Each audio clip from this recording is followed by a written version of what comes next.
बिस्मिल्लाहिर्रहमानिर्रहीम। अस्सलाम वालेकुम नादरीन, आप यूट्यूब चैनल देख रहे हैं। मैं इमरान खान हूँ। नादरीन, एक बहुत बड़ी खबर है और ये आज की सबसे बड़ी खबर है। इमरान खान साहब ने बिलाखिर गंडापुर को फारिग कर दिया। अली अमीन गंडापुर, जिनको इमरान खान साहब ने वज़ीर आला खैबर पख्तूनख्वा बनाया था, ये वाहिद सूबा है जहाँ पे पाकिस्तान तहरीक इंसाफ की हुकूमत थी और इमरान खान साहब ने अली अमीन गंडापुर को वज़ारत आला से हटने का हुक्म दे दिया और उनकी जगह पे पाकिस्तान तहरीक इंसाफ के एक यंग वर्कर हैं सुहेल अफरीदी, उन्हें नए वज़ीर आला के तौर पे नामज़द कर दिया है। वैसे मुझे इस बारे में आइडिया था कि इमरान खान साहब जिन 3 नामों पर गौर कर रहे थे उनमें से एक नाम सुहेल अफरीदी का था और सुहेल अफरीदी को ही इमरान खान साहब ने वज़ीर आला बना दिया। ये मुराद सईद के एक बड़े करीबी साथी हैं, मुराद सईद की टीम का हिस्सा हैं, शुरू से ISF के अंदर है और एक बिल्कुल मिडिल क्लास फैमिली से इनका ताल्लुक़ है। जमरूद से ये मेंबर सूबाई असम्बली बने हैं, पहली मरतबा ये गालिबन मेंबर सूबाई असम्बली बने और इस मरतबा इनके टिकट के भी रोले थे, टिकट मिलेगा नहीं मिलेगा, लेकिन फिर इन्हें टिकट मिला। उसके बाद इनके पास पैसे नहीं थे इलेक्शन लड़ने के, तो दोस्तों ने मिलकर सब ने इनका इलेक्शन लड़ा तो ये इलेक्शन जीत गए और अब ये वज़ीर आला बनने जा रहे हैं। तालीम याफ्ता नौजवान है, इकनॉमिक्स के अंदर इन्होंने ग्रेजुएशन की हुई है। उसके अलावा कुछ लोग कहते हैं शायद कोई मास्टर्स भी किया है। बहरहाल मैंने इस बारे में कभी पूछा नहीं, लेकिन मेरी जितनी मुलाकातें, एक माकूल नौजवान है सुहेल अफरीदी, लेकिन चंद हवालों से तनाज़ात का शिकार भी रहे। अब इमरान खान ने इन्हें बना दिया वज़ीर आला खैबर पख्तूनख्वा। अब 2-4 चीज़ें मैं आपके सामने रखूँ। तो गंडापुर साहब से क्या गलती हुई जिस वजह से इमरान खान साहब ने अली अमीन गंडापुर साहब को हटा दिया? तो देखें, एक तो गंडापुर की सोच में जो सबसे बड़ी गलती थी वो ये थी कि एस्टेब्लिशमेंट पर दबाव बढ़ाने की बजाय वो एस्टेब्लिशमेंट से बातचीत करने में दिलचस्पी रखते थे। देखें, इमरान खान ने जब अली अमीन गंडापुर को कहा कि आप एहतजाज करें, आप सड़कों पर आएँ, आप जोर लगाएं और आप दबाव बढ़ाएं, अगर ये दबाव बढ़ाते तो एस्टेब्लिशमेंट चल के इमरान खान के पास जाती और कहती जी कोई रास्ता निकालें, तो फिर इमरान खान एक नए इलेक्शन की तरफ या मामलात की बेहतरी की तरफ जा सकते थे। लेकिन गंडापुर ने खुद ही एस्टेब्लिशमेंट से बातचीत शुरू कर दी। 2 मरतबा एस्टेब्लिशमेंट ने उन्हें गायब किया, फिर वो वापस आ गए उन्होंने दोनों दफ़ा अलग अलग कहानियाँ सुना दी। तो गंडापुर साहब की सोच में, और ये मुझे उन्होंने जून 2024 में बताया भी था, मैंने ये बात पहले कही भी है कि गंडापुर साहब ने कहा था कि इमरान खान जब भी बाहर आएगा मेरी बात आप लिख कर ले लें, ये एस्टेब्लिशमेंट के साथ कोई बातचीत करके ही बाहर आएगा, वैसे बाहर नहीं आएगा, डील करके आएगा। गंडापुर को पहले दिन से ये लगता था, पहले दिन से इन्होंने हार मानी हुई थी। तो इमरान खान साहब की नज़र में जो सबसे बड़ी गलती हो सकती है, एक तो ये है कि इमरान खान साहब के अहकामात को इन्होंने माना नहीं। दूसरा, इमरान खान साहब को ये फैसला बहुत पहले कर लेना चाहिए था। देखिए, उनका अपनी पॉलिटिकल पार्टी है, उनका अपना पॉलिटिकल पार्टी के बारे में अपना ओपिनियन है, अपना फैसला, अपनी टाइमिंग है, वो तो इमरान खान साहब तय करेंगे। लेकिन मेरा तज्जिया ये है कि इमरान खान साहब ने ये फैसला बहुत देर से किया। ये फैसला इमरान खान साहब को वक्त रहते कर लेना चाहिए था, क्योंकि 26वीं आईनी तरमीम अब वापस नहीं हो सकती। अदालत में उसका केस तो चल रहा है, लेकिन क्या होगा हम सब जानते हैं, क्योंकि जो जजेस 26वीं आईनी तरमीम का मुकदमा इस वक्त सुन रहे हैं, यही जजेस 26वीं आईनी तरमीम के बेनिफिशरीज हैं। तो कैसे हो सकता है कि ये जजेस 26वीं आईनी तरमीम का फैसला उसके खिलाफ दे दें? 36 आईनी दरखास्तें आई हुई हैं और बल्कि होना तो ये चाहिए था कि ये जजेस सारे ख़त्म कर देते मामला और उन 16 जजेस को ये मुकदमा दे दिया जाता जो 26वीं आईनी तरमीम के बेनिफिशरी नहीं थे, उससे पहले वहाँ मौजूद थे। तो दूध का दूध और पानी का पानी हो जाता। सीनियर जजेस को इससे बाहर रखा गया है। अब 26वीं आईनी तरमीम पास हो गई, ये गंडापुर साहब का एक कारनामा है। अगर इमरान खान साहब इनको पहले हटा देते तो 26वीं आईनी तरमीम इतने आराम से पास ना होती। फिर खैबर पख्तूनख्वा में जो मिलिट्री ऑपरेशन हो रहा है उसमें अली अमीन गंडापुर मुकम्मल तौर पे नाकाम रहे, बल्कि वो एस्टेब्लिशमेंट से खुलकर बात ही नहीं कर सके कि ये क्या हो रहा है और उसको कैसे रोका जाए। फिर जो पाकिस्तान तहरीक इंसाफ के कारकुन शहीद हुए, जिन्हें अली अमीन गंडापुर अपने साथ लेकर गए थे और उन्हें छोड़ा है डी चौक में उनकी लाशों को, उनका कोई उनका पता आता नहीं किया इन्होंने, उनको इंसाफ दिलाने की कोई कोशिश नहीं की। अब पैसा वैसा बांट देते हैं, सरकारी पैसा है, या जब वजारत आला की सीट पे आप बैठे होते हैं, जिसको भी आप कहते हैं 2-4-10 करोड़ रुपया वो दे देता है। तो गंडापुर साहब ने पैसे वैसे तो बांट दिए, लेकिन जो 26 नवंबर के जो कारकुनान शहीद हुए पाकिस्तान तहरीक इंसाफ के या उसके आगे पीछे भी, उनको फरामोश किया। ये भी ना होता अगर इमरान खान साहब गंडापुर साहब को वक्त से हटा देते। फिर गंडापुर साहब ने ना बहुत सारे झूठ बोले अपनी वजारत आला के दौरान। यानी पाकिस्तान की तारीख का अगर कोई सबसे झूठा वजीर आला करार दिया जाए तो वो गंडापुर साहब को दिया जा सकता है। उसकी वजह यह है कि इससे पहले किसी वजीर आला को इतना झूठ बोलना नहीं पड़ा। यानी वजीर आला को पता होता था कि यार मैं ना भी बोलूंगा गुजारा चल जाएगा, ये कह देता हूं, चलो थोड़ा बहुत इधर उधर कर लेते थे। हालांकि बड़े बदतरीन वजीर आला है मुख्तलिफ सूबों में, लेकिन गंडापुर साहब ने अपनी पार्टी को मुतमईन रखने के लिए, इमरान खान साहब के कारकुनों को मुतमईन रखने के लिए इन्होंने बहुत झूठ बोले। नॉर्मली जो वजीर आला झूठ बोलते हैं वो पकड़े नहीं जाते, लेकिन गंडापुर साहब के ऐसे झूठ हैं कि अब बाकी सारी जिंदगी उनकी इन झूठों को सच साबित करने में या इन झूठों से जान छुड़ाने में गुजर जाएगी। इतने झूठ गंडापुर साहब ने बोले हैं अपनी वजारत आला में।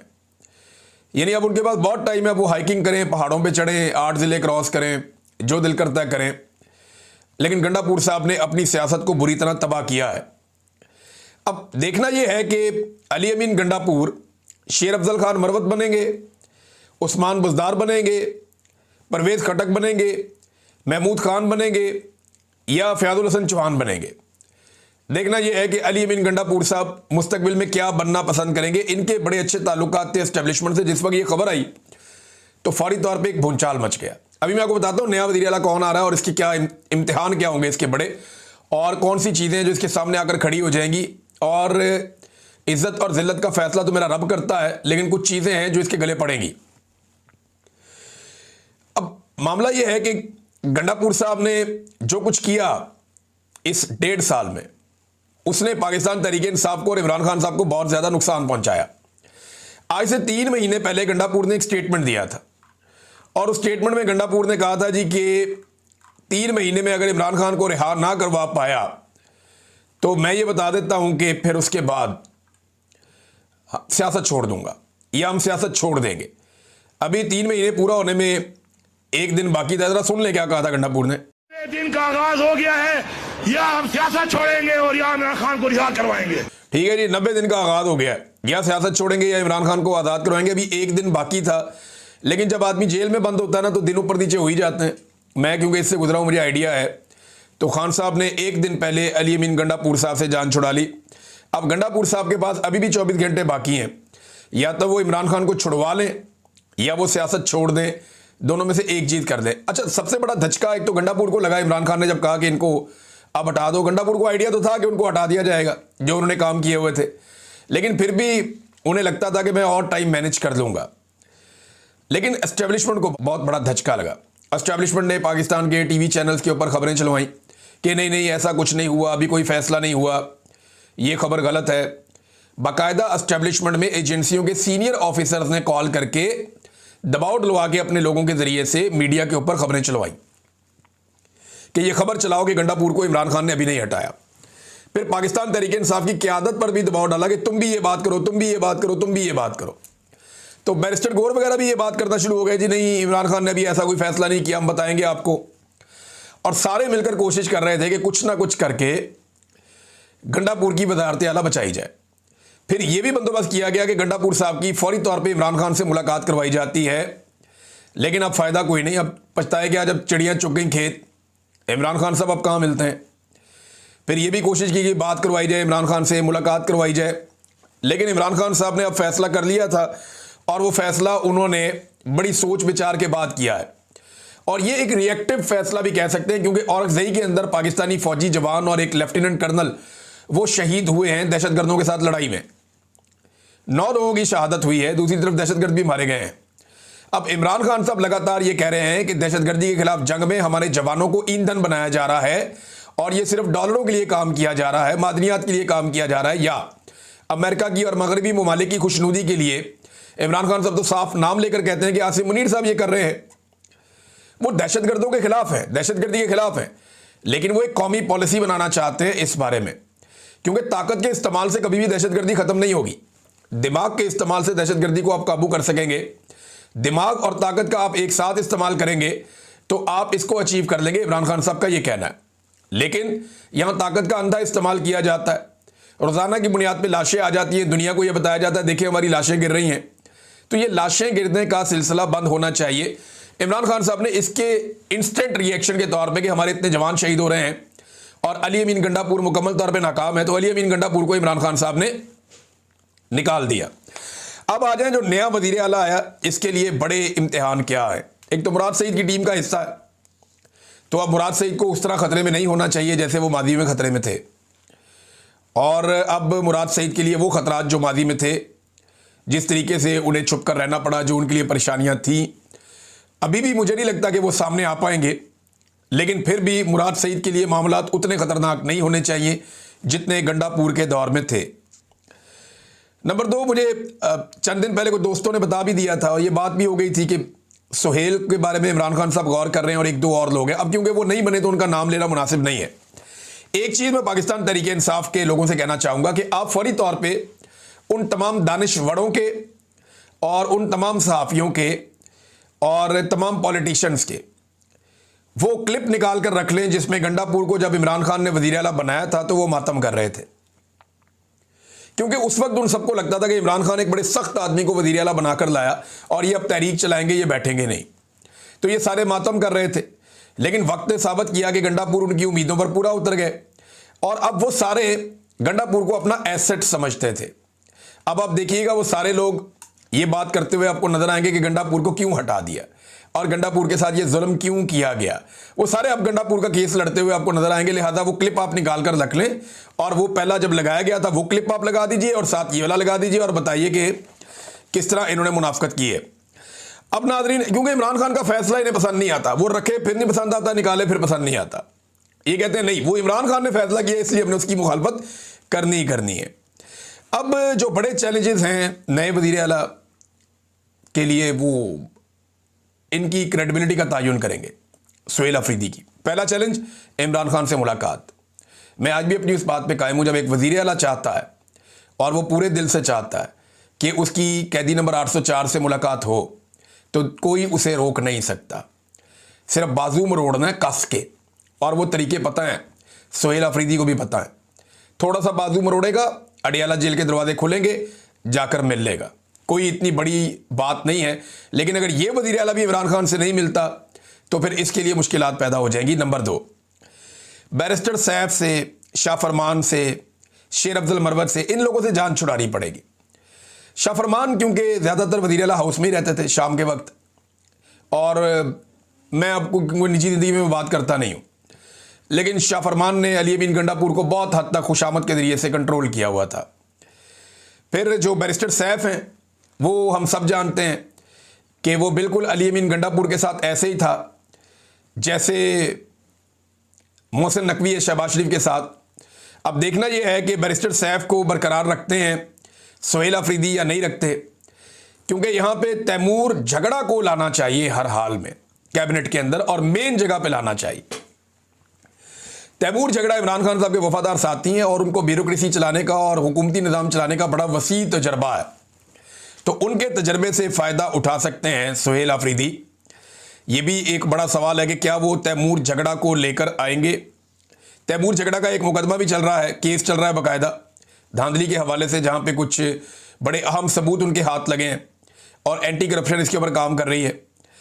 अब ये जनाब इसको मिसाल बनाकर धांधली वाले आरोज को सबक देना चाहिए, ये काम भी करना चाहिए सुहेल अफरीदी को, और ब्यूरोक्रेसी को लगाम डालना ये बहुत ज़रूरी है।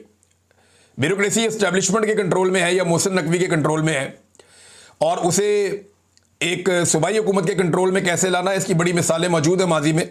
यहाँ पे जो प्रोविंशियल ऑटोनमी है, सूबाई खुद मुख्तारी है, उसके ज़रिए से ये कंट्रोल कर सकते हैं। फिर एजेंसियों की मुदाखलत जो हो रही है इस वक्त खैबर पख्तूनख्वा में, उसको मिनिमाइज़ करना, ख़त्म करना, ये अगला चैलेंज है। एक चैलेंज है ड्रोन हमले और ऑपरेशन को रोकना, ये फौरी तौर पर होने वाला चैलेंज है। जरगे बुलाए जाएँ, सबको बिठाया जाए, एस्टेब्लिशमेंट के लोगों को बिठाया जाए और एक कंसेंसस पैदा किया जाए। अफ़गानिस्तान की हुकूमत, वहाँ की अवाम, पाकिस्तान की हुकूमत, पाकिस्तान की अवाम, और ये सब मिलकर एक कंसेंसस पैदा करें कि अब दहशतगर्दों को कोई सपोर्ट नहीं करेगा और एक हम आंगी के साथ हम चलेंगे। ये काम सुहेल अफरीदी को करना पड़ेगा। इसमें वफाकी हुकूमत का किरदार बड़ा इंपॉर्टेंट है, लेकिन वो कैसे दबाव बढ़ाते हैं ये काम करने के लिए, ये बहुत अहम है, क्योंकि एजेंसियों के लिए वो मौजे तो अब नहीं रहेंगी। हो सकता है कि एजेंसियां अब अपनी मुदाखलत को बढ़ा दें, परेशानियां ज़्यादा बढ़ा दें खैबर पख्तूनख्वा के लिए, लेकिन अवामी ताकत के सामने वो क्या करेंगे? क्या वो कोई एडवांचर कर सकते हैं? क्या वो ऐसा कुछ करने की कोशिश करेंगे कि हुकूमत ही गिरा दें या ये कर दें या गवर्नर राज लगा दें? देखें, खैबर पख्तूनख्वा के अवाम खैबर पख्तूनख्वा को कश्मीर से बुरे हालात में ले जाएंगे। अभी तो इन्होंने कश्मीर में सिर्फ झलकियां देखी हैं, इधर अगर ट्रेलर चल गया खैबर पख्तूनख्वा में तो मुसीबत बन जाएगी पाकिस्तान की मिलिट्री एस्टेब्लिशमेंट के लिए। लिहाजा ड्रोन हमलों पे FIR दर्ज करना, ऑपरेशन को रोकना, ये भी एक बड़ा चैलेंज है। फिर अमन व अमान कायम करना एक बहुत बड़ा चैलेंज है। सुहेल अफरीदी के लिए पुलिस को कॉन्फिडेंस देना पड़ेगा, उन्हें इक्विप्ड करना पड़ेगा और उनके साथ मिलकर बाकायदा अमन व अमान कायम करने की कोशिश करनी पड़ेगी। इमरान खान साहब की रिहाई के लिए पार्टी को मुनज़्ज़म करना, ये बहुत सबसे इंपॉर्टेंट कामों में से एक है, क्योंकि लोग अली अमीन गंडापुर को कहते थे कि तुम्हें हमने इसलिए वज़ीर आला नहीं लगाया कि तुम यहाँ पे हुकूमत करो, हमने तुम्हें इसलिए वज़ीर आला लगाया या हमने PTI को इसलिए वोट दिए कि इमरान खान को रिहाई दिलाओ। तो इमरान खान को रिहाई दिलाओ, बाकी हमें कुछ नहीं चाहिए। तो ये वो मेन काम है जो करना पड़ेगा सुहेल अफरीदी को कि कुछ भी करके इमरान खान साहब को रिहाई मिले और इमरान खान साहब बाहर आए। और उसके लिए दबाव कैसे डालना है इमरान खान साहब अली अमीन को बता चुके हैं, लेकिन उन्होंने नहीं डाला। माजी में सुहेल अफरीदी पर अली अमीन की बेजा सपोर्ट की वजह से नौजवानों में शदीद तनकीद भी हुई थी। ख़ासतौर पर मादनियात बिल पर एक तनाज़ा खड़ा हो गया था, आप सबको याद होगा अच्छी तरह। बहरहाल अब ये फैसले हो चुके हैं और पूरी कोशिशों के बावजूद अली अमीन गंडापुर की सीट नहीं बचाई जा सकी। लिहाजा गंडापुर साहब को गुड बाय। अब देखना यह है कि गंडापुर साहब क्या बनना पसंद करते हैं मुस्तकबिल में। वो साजिशें करते हैं या इमरान खान से वफादारी साबित करने की कोशिश करते हैं। बहरहाल बहुत सारे दोस्त कह रहे हैं वो तो अब DI खान से इलेक्शन भी नहीं जीत सकते। अब अगर इस वक्त इलेक्शन हो जाए तो वो पाकिस्तान तहरीक इंसाफ का टिकट लेकर भी इस वक्त इलेक्शन नहीं जीत सकते। हाँ, बात की बात कुछ और है। अगर गंडापुर साहब अपनी आवाम के अंदर, कारकुनों के अंदर अपनी इज्जत बहाल करवाने में कामयाब हो जाएं या सुहेल अफरीदी इमरान खान के ख्वाहिशात पे पूरा ना उतरें और उनके नज़रिए पे पूरा ना उतरें और गंडापुर से ज़्यादा मायूस कर दें, तो फिर लोगों को गंडापुर याद आएगा, अदरवाइज ऐसा नहीं होगा। नाज़रीन, कोर कमांडर कॉन्फ्रेंस का एक एलामिया भी सामने आया है और जो एलामिया है कोर कमांडर कॉन्फ्रेंस का, उसमें यह कहा गया कि दहशतगर्दी, जराइम और इनके सियासी सरपरस्तों का गठजोड़ जो रियासत और अवाम की सलामती के लिए संगीन खतरा बन चुका है, किसी सूरत मजीद बर्दाश्त नहीं किया जाएगा, चाहे इसके लिए कुछ भी करना पड़े। ये कोर कमांडर कॉन्फ्रेंस का एलामिया है। देखिए, सियासतदान तो सियासत करते हैं ना, सियासी गठजोड़ क्या होता है? ये जो एलामिया है इसमें सियासी गठजोड़ यानी सियासतदानों को कहा जा रहा है कि वो दहशतगर्दों के साथ मिले हुए हैं। सियासतदान आपको विजन देते हैं जो मिलिट्री के पास नहीं होता। ये फैसला कि ऑपरेशन करना है या नहीं करना, ये सियासतदान करते हैं। जब सियासतदान ये बता देते हैं कि ये करना